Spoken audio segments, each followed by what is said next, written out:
Ma santé d'abord. Ma santé d'abord. Ma santé d'abord. Ma santé d'abord. Ma santé. Nous sommes sur le plateau de Ma santé d'abord et nous allons parler aujourd'hui de la dépigmentation volontaire de la peau. Face à ce phénomène qui prend de l'ampleur et à ses conséquences désastreuses, nous accueillons sur notre plateau Madame Isabelle Ossé Mananga et Monsieur Ferdinand Ezembe. Madame Ossé Mananga, vous êtes président de l'association Label Beauté Noire. Et Monsieur Ferdinand Ezembe, vous êtes ethnopsychologue. Tout à fait. Je vous propose de regarder un reportage sur la dépigmentation de la peau.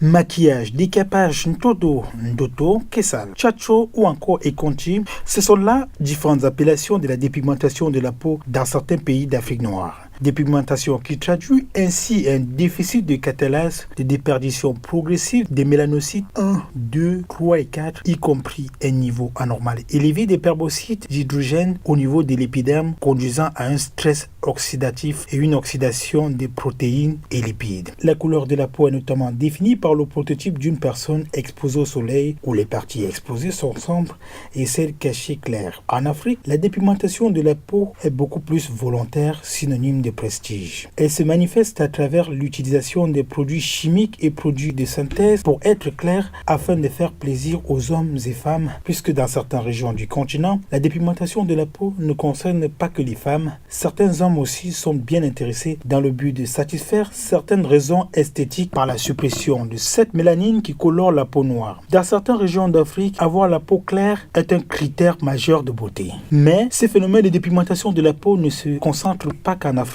En Europe et sur d'autres continents, cette pratique tend à se répandre et ce malgré l'interdiction de la vente des produits sans hydroquinone et les multiples campagnes de sensibilisation à ce sujet. Des mesures préventives dont certains font fi et ce malgré des risques encourus en raison des effets secondaires. Ces effets secondaires qui restent également un sujet tabou car ceux-ci peuvent causer des sérieux problèmes de santé. Retour sur le plateau, Madame Mananga Ossé, quelle est votre réaction face à ce reportage que nous venons de voir ?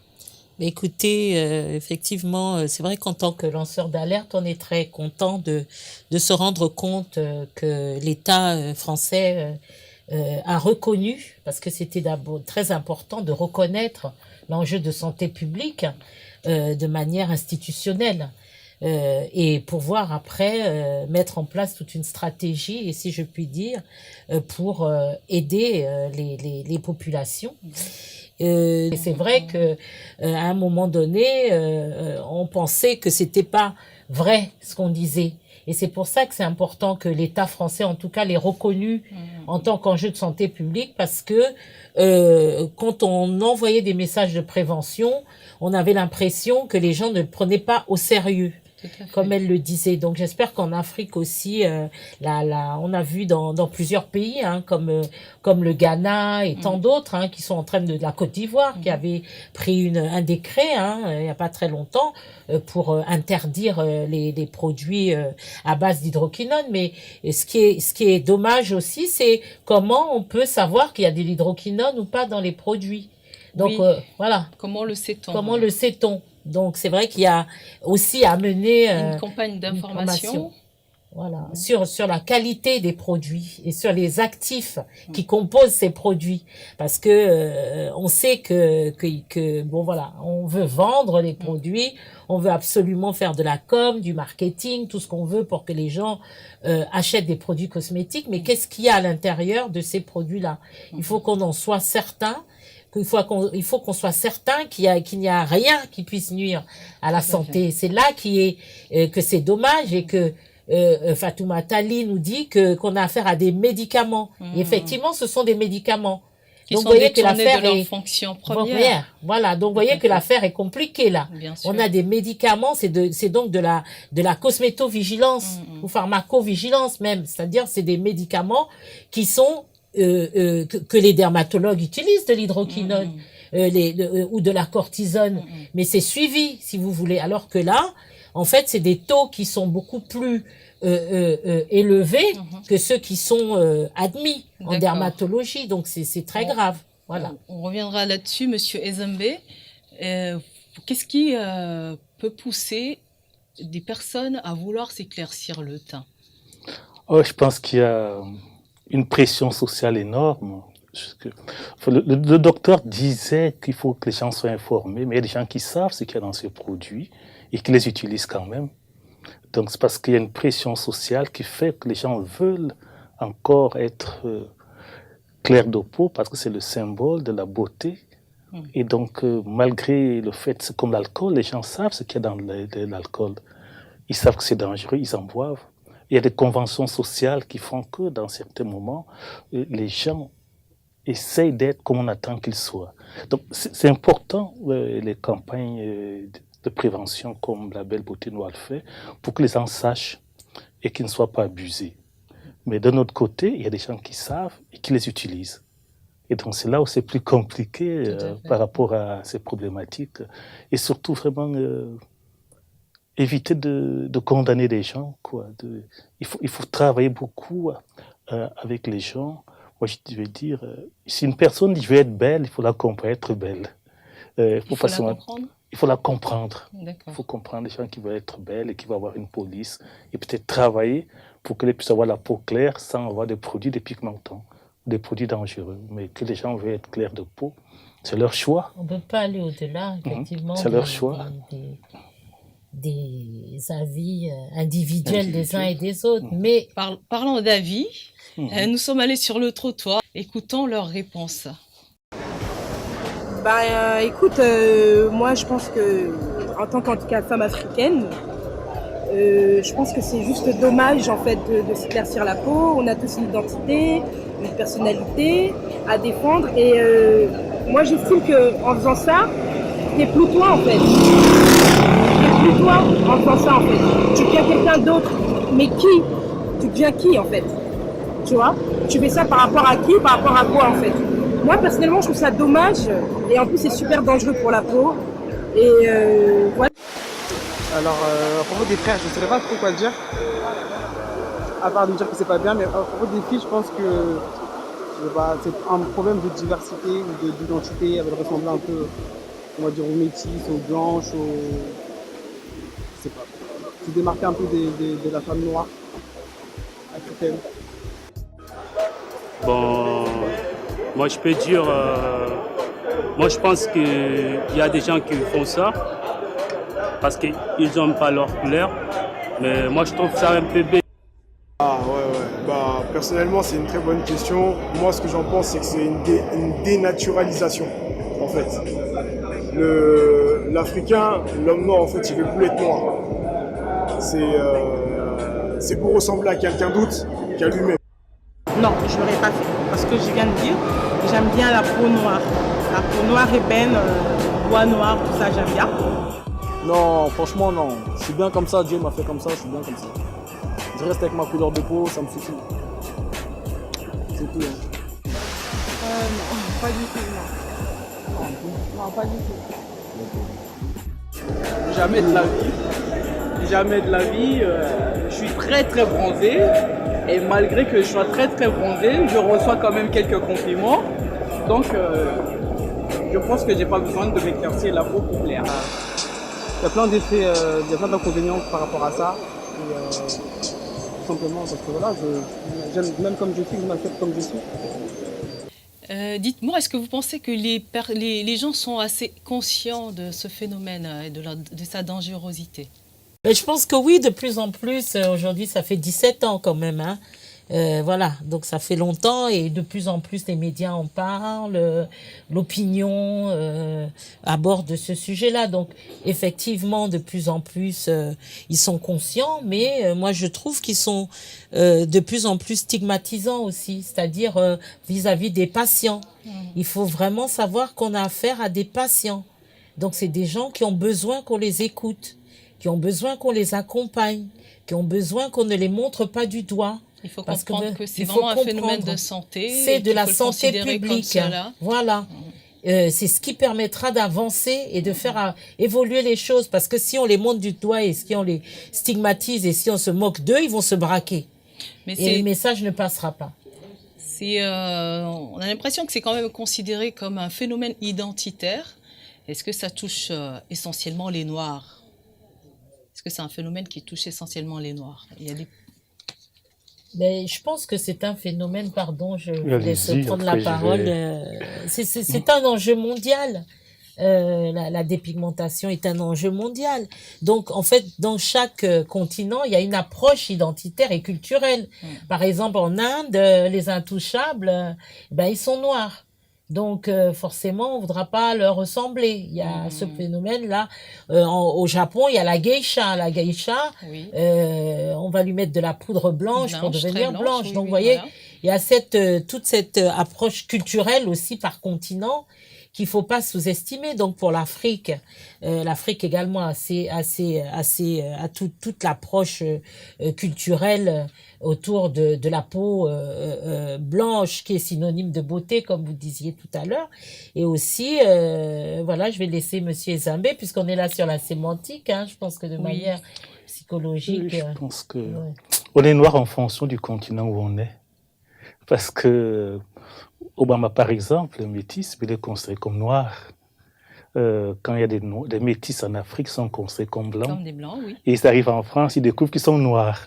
Donc, C'est vrai. vous savez, c'est très complexe quand j'entends des gens dire s'éclaircir la peau, c'est ne pas être noir. C'est pas vrai. On est noir en fonction des contextes. Il y a des gens qui veulent être noirs, mais qu'on n'accepte pas comme noirs, alors qu'ils disent je suis noir. Les métis là-bas en Afrique veulent être comme des noirs. On dit non, tu es un blanc. Ils arrivent ici, ils disent je veux être comme les blancs. On dit non, tu es noir. Donc c'est très compliqué ces phénomènes d'éclaircissement de la peau en fonction. Ceci dit, moi je travaille vraiment sur ce qui amène les gens à devenir plus clairs de peau, tout ça. Et c'est vrai que les carrières sociales, les carrières dans la vie, les facilités de la vie quotidienne, dans des environnements dominés par des blancs, font que les gens ont envie d'avoir la peau claire. C'est surtout ce phénomène-là. C'est une expérience que les gens vivent, qu'avoir une peau foncée ne facilite pas la vie quotidienne. Donc, à partir de là, ils essayent d'échapper à ces difficultés. Et c'est pour ça qu'ils essayent de s'éclaircir la peau, y compris des femmes qui essaient de s'éclaircir la peau parce qu'il y a une telle concurrence dans les critères de beauté que celles qui sont la peau foncée se sentent défavorisées, donc essaient de compenser ces handicaps-là en devenant clair de peau. Est-ce qu'ils y arrivent pour autant? Je pense que si les hommes continuent à chercher, les hommes africains et tout ça, ces vedettes continuent à chercher des personnes claires de peau et créent une pression auprès des femmes qui veulent aussi les attirer. Je vous parlais des chefs d'État. Quand la femme du chef d'État est métisse, que voulez-vous que les citoyens, ou blanche, que voulez-vous que les citoyennes lambda fassent? C'est vrai. Les stars, les icônes qui nous bah, représentent, effectivement, il est essentiel qu'ils nous donnent une image assez intéressante de nous pour qu'on ait envie de leur ressembler. Oui. Donc oui, effectivement. Mais Madame Mananga Ossé, est-ce que vous pourriez me dire les processus qui mènent en fait à la dépigmentation? Par exemple, quand on nous parle de l'injection, comment ça se passe? Et en fait, il y a de plus en plus de nouveaux types en fait, de dépigmentation. On part de la crème jusqu'à l'injection et jusqu'à d'autres mélanges voilà, de liquide vaisselle ou d'eau de javel. Ou, enfin bon, on voit aussi hein, ce genre de mélange explosif. Donc, si vous voulez, avec le temps, malheureusement, les pratiques se multiplient. Par exemple, les injections qui ont pris de plus en plus hein, d'essor et qui ont été d'ailleurs interdites aussi par le ministère de la Santé. Hein. Donc, il faut savoir qu'il y a un décret qui est sorti hein, sur l'interdiction des injections à base de glutathion qui font fureur sur Internet et sur les réseaux sociaux. Et donc, en fait, oui, par rapport à c'est aussi un détournement de médicaments. Donc, il y a florilège maintenant de pratiques. Avant, on était sur les crèmes, mais là, on se rend compte qu'il y a de plus en plus de nouvelles pratiques et de nouvelles manières de se dépigmenter la peau. Donc, en fait, il faut être en alerte et en veille sur tous ces processus qui permettent, qui concourent à la dépigmentation volontaire de la peau. Très bien, je vous propose de retourner dans la rue parce que l'homme de la rue vous a posé des questions et on va l'écouter.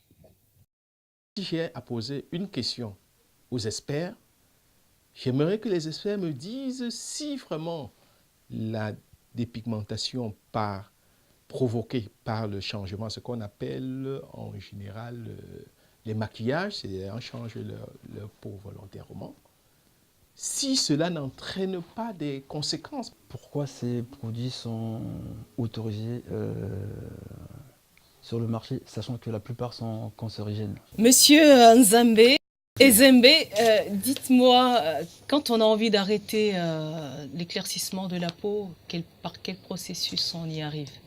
Je crois d'abord, comme disait ma collègue, il ne faut pas culpabiliser les gens.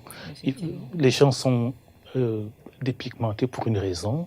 S'ils décident d'arrêter, il faut les aider à arrêter. Mais surtout, moi je travaille sur les causes qui ont fait que les gens se dépigmentent. C'est surtout ça. Et après, quand ces causes disparaissent, on voit bien que les gens reprennent une vie normale. Mais je reviens sur le fait qu'il y a une telle pression sociale qui fait que les gens ont honte de dire qu'ils ont été dépigmentés ou qu'ils veulent arrêter. Mais il faut que la société les accepte aussi, qu'on réfléchisse en disant oui, on peut être foncé et beau, et donc c'est tout ça qu'il faut surtout, d'un point de vue psychologique, faire passer aux gens. Oui, effectivement, donc il faut donc valoriser la beauté noire, Black is beautiful, on ne va pas le répéter, voilà. Montrer des femmes noires belles et qui s'acceptent telles qu'elles sont. Hein. Bon, dans l'univers politique, on en a vu de plus en plus en France. Hein. Je citerai pas des ministres, qui avec leurs tresses, qui permettent aux gens de se réapproprier, si je puis dire, leur identité, leur histoire personnelle. Et puis, en ce qui concerne aussi la prise en charge, hein. J'ai entendu parler de prise en charge tout à l'heure. Parce qu'il y a une prise en charge.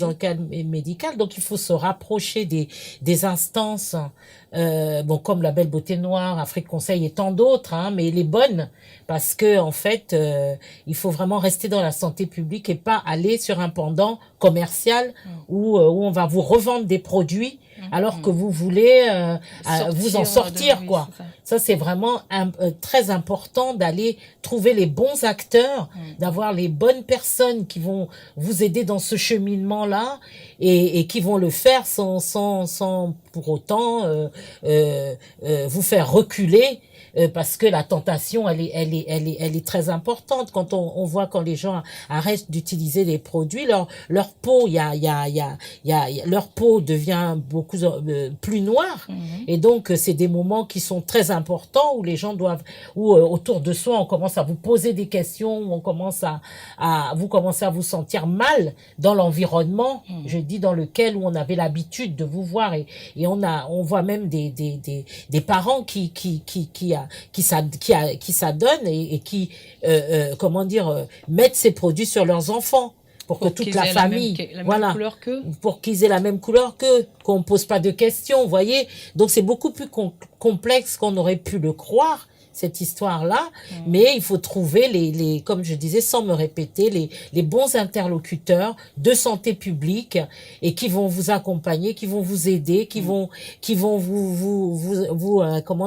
vous associer à ce travail, hein, de vous retrouver quelque part sans avoir à vous culpabiliser, à vous montrer du doigt, à vous apporter tout. Nous on a vraiment ces moments où il y a des émissions sur la dépigmentation et où on les stigmatise, où les femmes nous appellent pour nous dire mais qu'est-ce qui se passe, c'est comme si on était les pires alors que les produits sont là en vente sur le marché, donc c'est vrai que justement dans ces produits, parce que souvent quand on va vers cette pratique, c'est pour enlever des petites taches et puis après on rentre dans l'engrenage.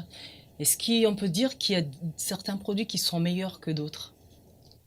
En tout cas, le ministère de la Santé nous dit qu'il y a des actifs qui sont autorisés. Donc, quels sont les actifs qui sont autorisés et quels sont ceux qui ne le sont pas? Donc, vous voyez qu'il y a un flou artistique et les gens sont perdus dans tout ça. Donc c'est difficile en fait de vous dire ce qui est bien et ce qui n'est pas bien, puisque moi je suis actrice de la prévention et pour moi rien n'est bien. Donc voilà. Moi je pense qu'il faut s'accepter tel qu'on est et qu'il faut modestement essayer de garder, d'entretenir sa peau avec des produits qui sont hydratants et qui ne vont pas rentrer dans votre épiderme et changer leur coloration ou utiliser des médicaments, puisqu'il s'agit de médicaments là. L'hydroquinone, tout ce dont on parle, ce sont des médicaments. Donc voilà. À force d'utiliser aussi, ça devient addictif. On a du mal à les arrêter. Hein.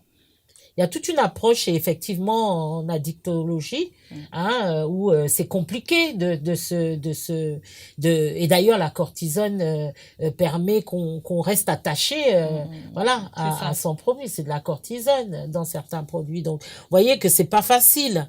Et quand on entend les gens vous dire arrêtez ça tout de suite, c'est comme si c'était aussi facile que ça. Oui. Donc, mettons-nous à la place de ces personnes qui souffrent et qui demandent de l'aide, et qui demandent qu'on les accompagne et qui demandent qu'on les juge comme des êtres humains et qu'ils sont, et donc ça apporte un autre regard sur ces personnes qui sont pour nous des patients.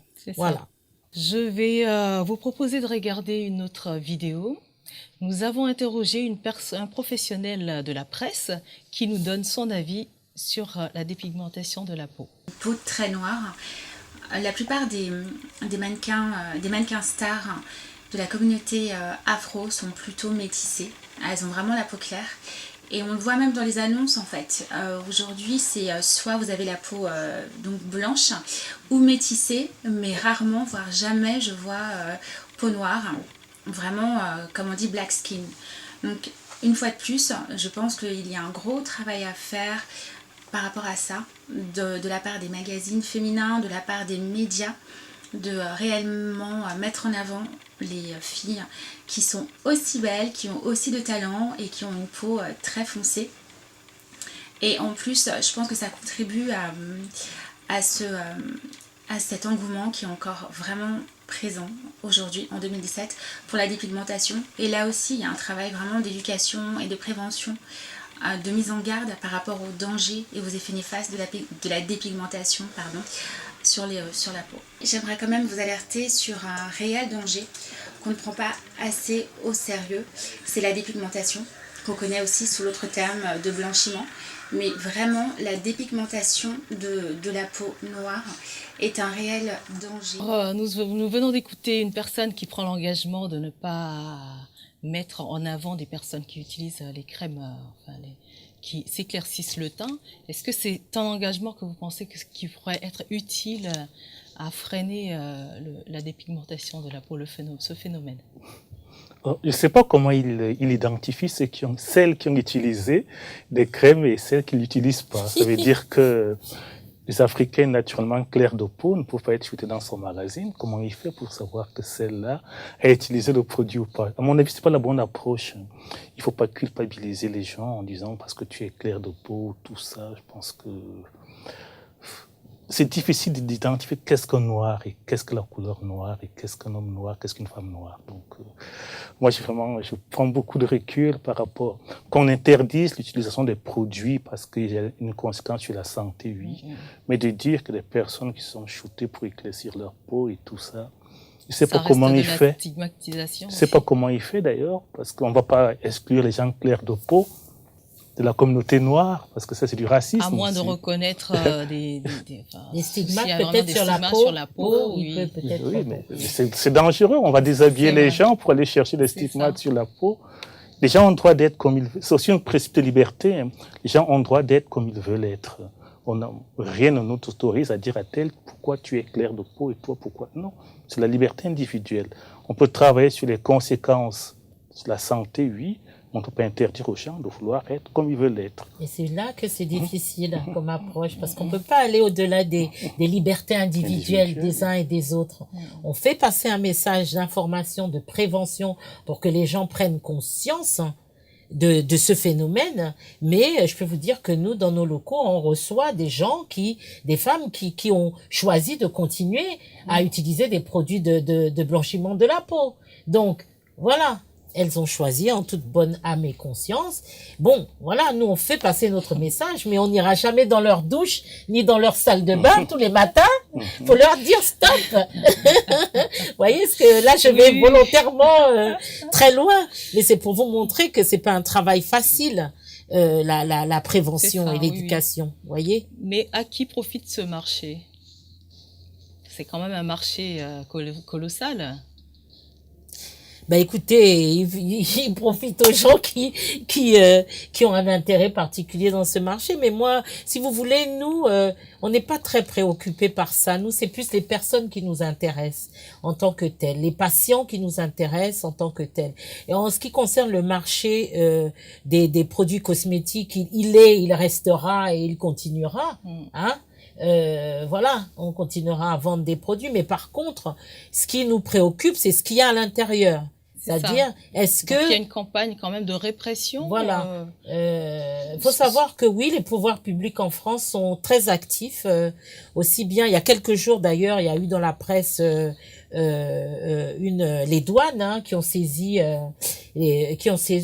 qui saisissent assez régulièrement. Il y a eu des procès même de personnes qui vendent ces produits-là. Enfin bon, je pense que l'État, de son côté, ça c'est vraiment le côté de l'État. Donc c'est les répressions des fraudes, la DGCCRF, la police des frontières, les douanes. Enfin bon, voilà. Je pense que eux sont très actifs sur leur côté répressif. Et nous, c'est pas notre travail de le faire. Mais on trouve ça tout à fait judicieux qu'aujourd'hui ça existe parce qu'avant on n'en parlait pas. Si vous voulez, et depuis que c'est devenu un enjeu de santé publique, de plus en plus on a donc ce genre d'informations dans les médias. Donc, si vous voulez, pour eux, dont c'est le travail, c'est bien. Mais pour nous, en tant qu'acteurs de la prévention et de l'information, c'est plus vis-à-vis des professionnels de ces univers-là, c'est-à-dire de la coiffure, de l'esthétique, de la pharmacie. Vous avez,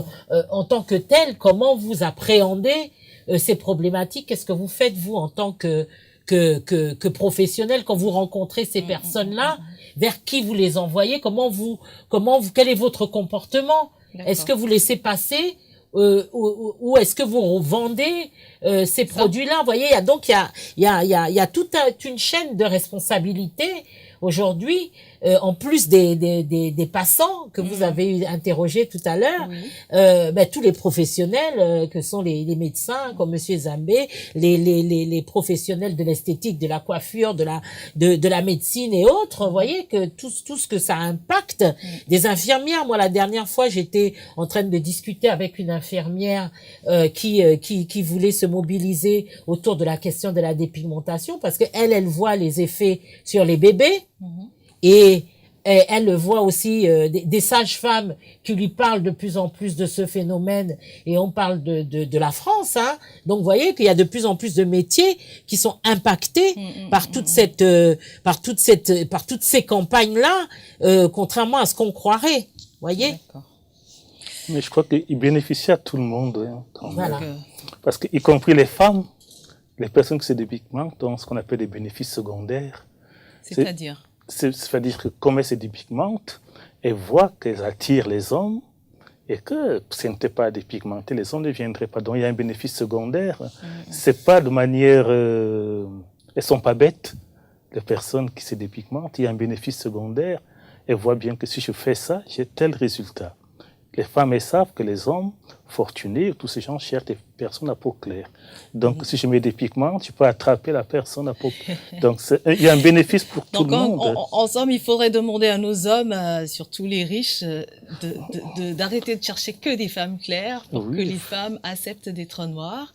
Je vous propose de faire une petite conclusion. Et on finit avec beaucoup d'espoir, hein, toujours, hein, avec une note positive, que ces dernières années le phénomène, en fait, et les langues se sont déliées. Avant, c'était une question tabou, les gens gardaient ça pour eux, il y avait plein de choses qui se disaient autour, savaient pas trop. Aujourd'hui, c'est reconnu en enjeu de santé publique, de plus en plus de femmes veulent en parler, donc ça c'est très bien. Avant, elles se cachaient, aujourd'hui elles veulent en parler, elles veulent aider d'autres gens.